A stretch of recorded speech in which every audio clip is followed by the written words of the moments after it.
আসসালামু আলাইকুম। কেমন আছো সবাই? আশা করি ভালো আছো। দোয়া করি তোমরা যেন ভালো থাকো, মনোযোগ দিয়ে পড়াশোনা করো। আমি অনুসরণী ৬ এর খ নাম্বারে এখানে দেখো ৬ নাম্বার আমি পূর্বে ২, ৩, ৪, ৫ করিয়েছি। এখন ৬ আর ৭ করাবো। ৬ নাম্বার অঙ্কটি প্রথমে আমরা মনোযোগ দিয়ে একটু পড়ি। দেখো ৬ সমস্ত ৫ ভাগের ২ মিটার তার যদি আমরা ৫ ভাগের ৪ মিটার করে টুকরো করি তাহলে কত টুকরো হবে? আমি সমস্ত একটা তার এঁকে নিলাম। তারটা আমি এখানে অনুমান করে এঁকে নিলাম তোমাদের বোঝানোর জন্য। এখানে আমি এই অঙ্কের মাপে আঁকিনি। এখানে ধরো ৪ ভাগের ৫ মিটার করে তারটা আমি এঁকে নিলাম। তারটা ধরো ২০ মিটার। ২০ মিটার লম্বা যদি তারটা হয়, এখানে আমি নিজে অনুমান করে ২০ মিটার দিয়েছি। এখানে প্রশ্নের তারটি কত মিটার তা আমার জানা নেই। ঠিক আছে? ১৬ মিটার হতে পারে, যত মিটার হোক। আমি একটু তোমাদের বোঝানোর জন্য ২০ মিটার লম্বা একটা তার আঁকলাম। যদি এটা তারটা ২০ মিটার হয়, আমাকে যদি ২ মিটার করে টুকরো করি, আমি ৫ ভাগের ৪ মিটারকে আমি ২ মিটার ধরে নিলাম। যদি আমাকে ২ মিটার করে টুকরো করতে বলে, তখন আমি কিভাবে করব? ২০ মিটারকে ২ দ্বারা কি ভাগ দিব। ভাগ দিলে কত হবে? মানে ১০ × ২০ ভাগফল হবে ১০। মানে এই তারটাকে আমি ২ মিটার করে কেটে টুকরো করব। এখানে ধরো এই তারটা যদি আমি ২ দ্বারা ভাগ করি, ভাগ করলে ভাগফল হবে কত? ১০। তো এটা কিন্তু আমাদের অঙ্কের সাথে কোনো কানেকশন নেই। আমি তোমাদের বোঝানোর জন্য শুধু এই বাড়তি অংশটুকু লিখলাম বা দেখালাম। মানে আমরা কখন ভাগ করব, কখন গুণ করব, আমরা কিভাবে বুঝবো? এখানে টুকরো করতে বলছে। টুকরো করা মানে কি? ভাগ করা। তো এবার চলো অঙ্কটি করি। তো আমরা প্রথমে কি লিখব? তারের কতগুলো টুকরো হবে? আমরা এটা বের করব না? তারের টুকরো হবে। তো আমরা কি ৬ সমস্ত ৫ ভাগের ২ কে ভাগ করব ৫ ভাগের ৪ দ্বারা। ৬ সমস্ত ৫ ভাগের ২ কে আমরা কি ৫ ভাগের ৪ মিটার দ্বারা ভাগ করব। ৫ ভাগের ৪ মিটার। তো একক কি? মিটার একক। ৬ সমস্ত ৫ ভাগের ২ এটা একটা মিশ্র ভগ্নাংশ। মিশ্র ভগ্নাংশকে আমরা অপকৃত ভগ্নাংশ করতে হলে পূর্ণ সংখ্যা আর হর একসাথে গুণ করব। ৫, ৬, ৩০।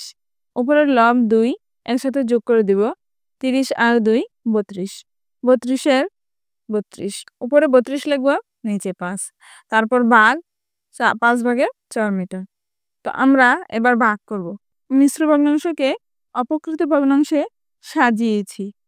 এবার আমরা এটাকে ভাগ করব। ভাগ করার সময় প্রথম ভগ্নাংশ যেভাবে আছে এভাবে রেখে দিব। রেখে ভাগ চিহ্নটিকে গুণ চিহ্ন করে দেব। গুণ চিহ্ন করে নিচের ৫ যাবে উপরে আর উপরের ৪ আসবে নিচে। মানে হর হয়ে যাবে লব আর লব হয়ে যাবে হর। উল্টিয়ে দেব। উল্টে এবার একটি কমন সংখ্যা দ্বারা দুটিকে উপরে আর নিচে দুটি সংখ্যাকে ভাগ যায় কিনা ৫ দ্বারা দেখো উপরের ৫ কেও ভাগ যায়, নিচের ৫ কেও ভাগ যায়। ৫ একে ৫, ৫ একে ৫। আবার ৪ দ্বারা ৪ কে ভাগ যায়, আবার ৩২ কেও ভাগ যায়। ৪ একে ৪, ৪ আর ৩২। উপরে রইল ৮ আর ১। ৮ আর ১ একসাথে গুণ করে ৮ একে ৮। নিচে রইল ১, ১ একে। তো উপরে ৮ আর নিচে ১ থাকলে এটা কি ৮ই হয়, পূর্ণ সংখ্যা হয়। যেমন আমরা ভগ্নাংশের সময় পূর্ণ সংখ্যা থাকলে নিচে ১ মনে মনে ধরে নিতে পারি। সম্পূর্ণ একটা অংশ ভগ্নাংশ তৈরি করতে পারি।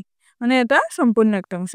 আর উপরে যদি ১ হয় তাহলে কি এটা দিতে হবে, না দিলে হবে না। কারণ এখানে ৮টি ভাগের একটি ভাগ বোঝাচ্ছে। আর এখানে একটা জিনিসের একটা ভাগ এর মধ্যে সম্পূর্ণ অংশটাকে বোঝাচ্ছে। তো এখানে কি উত্তর ৮ মিটার। অতএব তারটিকে ৮ টুকরা করা যাবে।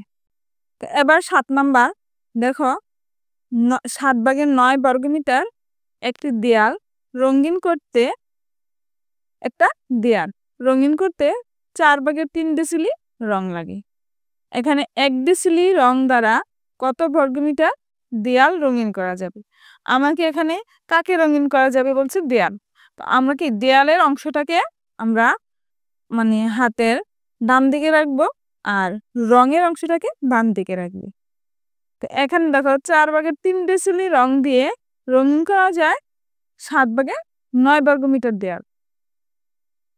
তো 1 ডেসিলি রং দিয়ে কতটুকু রঙিন করা যায়? তো এটা আমাদের অঙ্কটি সমাধান করতে হলে ভাবতে হবে প্রথমে কি করতে হবে।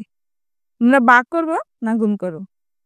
এই অঙ্কটিও ভাগ করতে হবে, কেননা 7 ভাগের 9 যদি এরকম দেওয়া থাকতো, এই ভগ্নাংশটাকে একটা সংখ্যা দেওয়া থাকলো, মনে করো 6 দেওয়া থাকলো, 6 বর্গমিটার একটা দেয়াল রঙিন করতে যদি 2 ডেসিলি রং লাগে, তাহলে 1 ডেসিলি রং দিয়ে কত বর্গমিটার দেয়াল রঙিন করা যাবে?